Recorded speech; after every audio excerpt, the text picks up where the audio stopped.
పెట్టింది. ఇవి రాని బాకీల నిధి కింద ఇక మాకు చేయాల్సిందే తప్పది. మరి రైతాంగం బీసీ రైతాంగం ఏమో 26,000 లక్షలాది మంది బీసీ రైతాంగానికి ఏమో 26,245 కోట్లు మాఫీ, కేవలం 310 మందికి 63,000 కోట్లు మాఫీ. మళ్ళా మనకెవడు ఇస్తలేడు కదా లోన్లు, మనకి ఎందుకు ఇయ్యారంటే నీకు సహకరించే ప్రభుత్వ వ్యవస్థ లేదు కదా.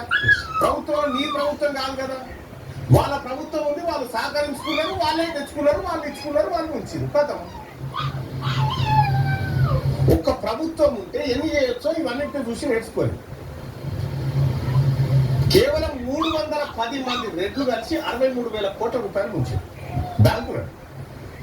దానికి సంబంధించినటువంటి పూర్తి కథనాన్ని శరణార్థి తెలంగాణ పత్రిక మీ ముందుకు తీసుకొచ్చింది. మన మాల్యాల సంగతి ఏమిటి అనేది ప్రధాన వార్త. అది అక్కడ